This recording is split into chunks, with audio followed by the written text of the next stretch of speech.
Fala pessoal do Curtinhas, fala nação tricolor. Bem-vindos a mais um vídeo com informações atualizadas aí do nosso tricolor. Mas antes do vídeo, pessoal, dedão no like. Vocês deixando o like aí ajuda o YouTube a divulgar os vídeos do canal aí. Ajuda a fortalecer também os nossos conteúdos. Ativem o sino de notificações para vocês estarem recebendo notícias aí fresquinhas do nosso tricolor. E se você for novo no canal, se inscreva aí, ó. Hoje o canal conta com mais de 120 inscritos. E a meta é chegar a 200 inscritos aí até o final do mês de abril, tá bom? Conto com vocês aí, pessoal. Bora para as informações de hoje. No vídeo de hoje vamos falar aí do Gonçalo Carneiro, que se despede oficialmente aí do São Paulo. Vamos falar da novela Rodrigo Nestor. Vamos falar dos treinamentos aí do São Paulo. Vamos falar do Muricy, que volta aí após uma crise de verculite. Vamos falar do Paulinho Boia também, que volta de contusão. E vamos falar do Tietê aí, que o São Paulo tem uma dívida junto ao Dinamo de Kiev aí, que o Júlio Casares tenta resolver aí antes que o processo vai para a FIFA. Vamos falar do Gonçalo Carneiro, o jogador que tem o contrato aí encerrado hoje, está saindo do São Paulo oficialmente aí. O contrato termina hoje, né? Como muitos sabem, ele não quis renovar. São Paulo ofereceu um contrato de produtividade aí para ele, porém o mesmo não aceitou. Como todos sabem, o jogador aí foi indicação do Diego Lugano na época aí, né? Trabalhou aí na diretoria de São Paulo, junto com o Raí, na gestão Leco. Porém, um jogador que veio com status aí de uma grande promessa aí, inclusive cotado para ser um possível substituto aí do Soares e do Cavani na seleção uruguaia. O jogador não teve uma passagem boa pelo nosso tricolor. Como muitos sabem, o jogador foi pego no exame antidoping no jogo contra o Palmeiras, no ano de 2019. E o mesmo aí, após ser julgado, foi punido aí pelo Tribunal de Justiça Desportiva de Antidopagem. O jogador foi punido aí por um período de 24 meses e teve a pena reduzida para 12 meses, no caso por cumprir acordos de tratamento. Após a punição, o jogador teve aí seu retorno aí durante a paralisação da pandemia de 2020 e retornou aos trabalhos aí junto com os companheiros quando o Fernando Diniz ainda era técnico. Porém, o jogador só foi ganhar uma nova oportunidade com o técnico Visoli, né? Quando o Diniz já havia saído do time. O jogador fez apenas 2 jogos aí, no jogo contra o Grêmio, onde o mesmo foi bastante elogiado, e ganhou uma nova chance no clássico contra o Palmeiras. Porém, nesse jogo aí contra o Palmeiras, o jogador se machucou, ficou um tempo fora e acabou não sendo mais aproveitado. O jogador já não treina desde o começo de março aí e está encerrando seu vínculo aí hoje, como eu falei. E pra mim não vai deixar saudade. Deixe sua opinião nos comentários aí. Pra mim não vai fazer falta nenhuma. O jogador já vai tarde. E mais um aí da gestão Leco aí que não deu certo e não virou, né? Mas bola pra frente. Chegando jogadores novos aí. O elenco está sendo atualizado aí com chegada de novos jogadores. E que o Carneiro seja feliz por qualquer clube aí que ele seja contratado. Vamos falar agora do Rodrigo Nestor, pessoal. O jogador aí ele vem dificultando bastante sua renovação de contrato, né? Eu creio que pelo jogador aí ter mercado aí na Europa, aí os empresários estão dificultando ao máximo aí a renovação com o São Paulo. O jogador, inclusive, já até trocou de empresário. E agora o jogador conta aí com o trabalho de um advogado da família. São Paulo informa aí que as conversas estão longe de um consenso entre o clube aí e o seu advogado. E segundo uma apuração aí da reportagem do GE, a oferta para o jogador de 20 anos deve ficar pronta até esta quarta-feira. Uma nova proposta, né? O jogador tem contrato aí até o mês de novembro deste ano e pode assinar aí um pré-contrato aí com qualquer clube, né? E sair de graça aí do nosso tricolor. A diretoria do São Paulo informou que ainda tem uma diferença grande entre os valores solicitados pelo Nestor e que o São Paulo pode oferecer. E o novo diálogo aí surge como uma estratégia fundamental para a renovação sair a partir dessa proposta. E uma resposta aí do meio-campista é aguardada para o começo da próxima semana. O diretor de futebol, o Carlos Belmonte, afirmou que o diálogo entre os representantes do atleta melhorou nas últimas semanas. Porém, informou que há um limite para o São Paulo investir na prorrogação do acordo. Falou que o São Paulo não pode fazer uma loucura, reconhecer que o Rodrigo Nestor é um jogador promissor, mas não jogou no time titular, né? E o Belmonte reconhece que o jogador tem um potencial, Belmonte quer renovar porque acha que o jogador tem futuro e pode render bons frutos aí pro clube futuramente. Pessoal, agora esperar aí mais uma novela, mais um capítulo do Rodrigo Nestor, né? Jogador que está tomando o mesmo rumo aí do Éder Militão, o João Schmidt, né? Jogadores aí que saíram pelas portas do fundos, entre aspas, né? Mas enfim, jogador, na minha opinião, mal administrado pelos advogados, pelos seus empresários, enfim, pela própria família também, né?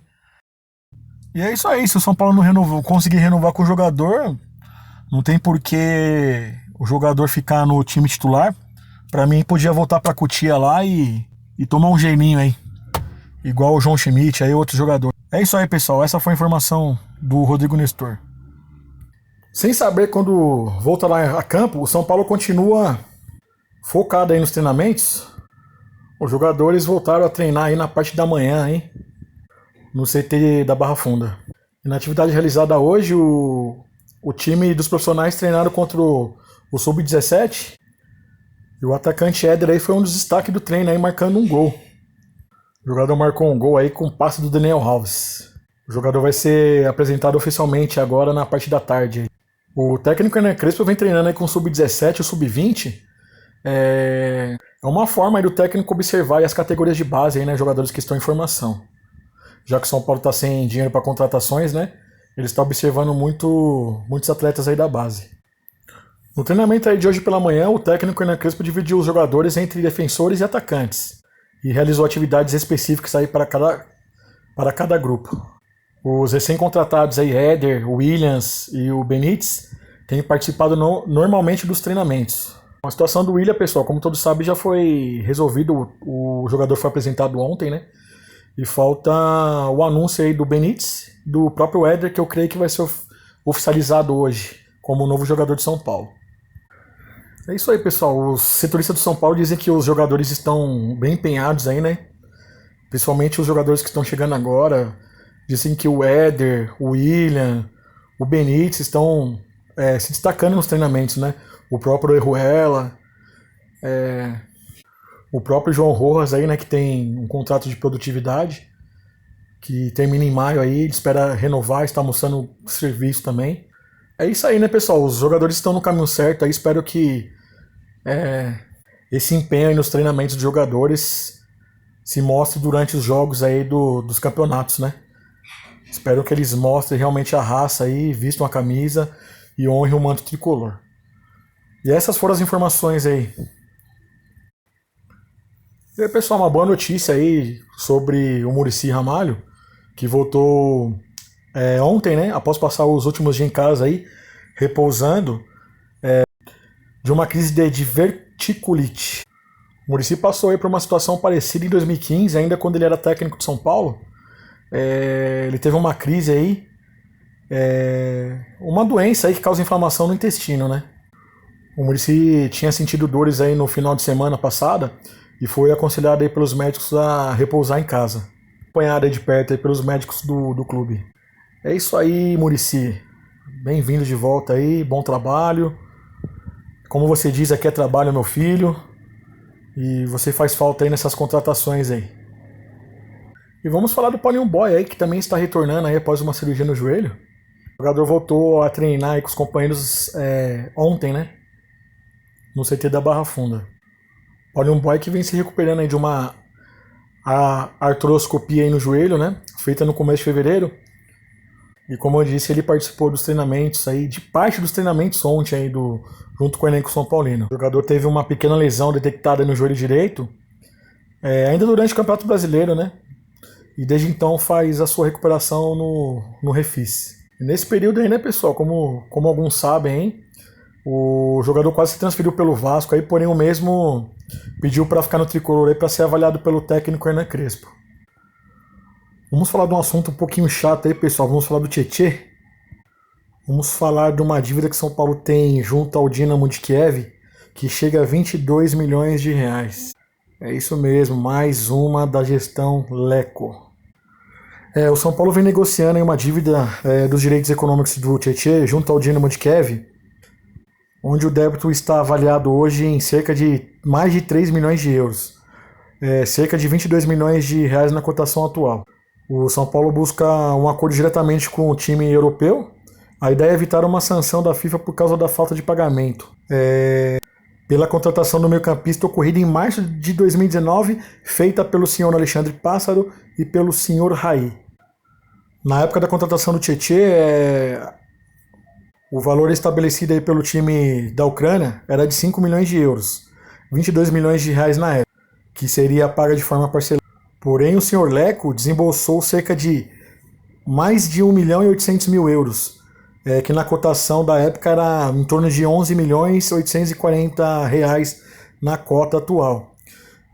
Sendo assim, ele não tinha cumprido os demais prazos, né? E ele foi obrigado a renegociar o modelo de pagamento de uma das prestações. Porém, aí o senhor Leco também não conseguiu honrar aí com a renegociação e acabou irritando aí os ucranianos, né? Com isso, o clube ucraniano foi na FIFA com o intuito de cobrar o valor aí do São Paulo. O caso aí está em trâmite aí no Tribunal da Entidade, que rege o esporte desde então, e pode ter uma sentença nos próximos 60 dias. Com a promessa de que reduzirá a dívida do clube, hoje avaliada em 580 milhões, o presidente Júlio Casares colocou a situação envolvendo o meio-campista como prioridade. O desejo é chegar a um acordo com o Dinamo de Kiev e encontrar uma nova forma de pagamento para parcelar o valor. Júlio Casares informou que há conversas em andamento entre os representantes do São Paulo e do Dinamo de Kiev, e o Júlio Casares tenta um acordo antes de uma decisão vinda da FIFA, onde o tricolor aí quer evitar sanções desportivas e possíveis multas impostas pela entidade de clubes inadimplentes. Com tudo isso, o clube também acompanha o crescimento da dívida por causa da desvalorização do real em relação às moedas internacionais, especialmente o euro, que foi utilizado aí como base no acordo. O Tietê tem contrato com o São Paulo até março de 2023, né, pessoal? O campista de 28 anos é considerado reserva aí atualmente pelo Hernan Crespo. Entretanto, tem atuado com frequência nessa temporada, né? Ele participou de 3 jogos do time no Campeonato Paulista e fez 1 gol. É isso aí, pessoal. Esse foi o vídeo de hoje. Espero que tenham gostado. Fiquem com Deus. Até a próxima, porque São Paulo é sentimento que jamais acabará.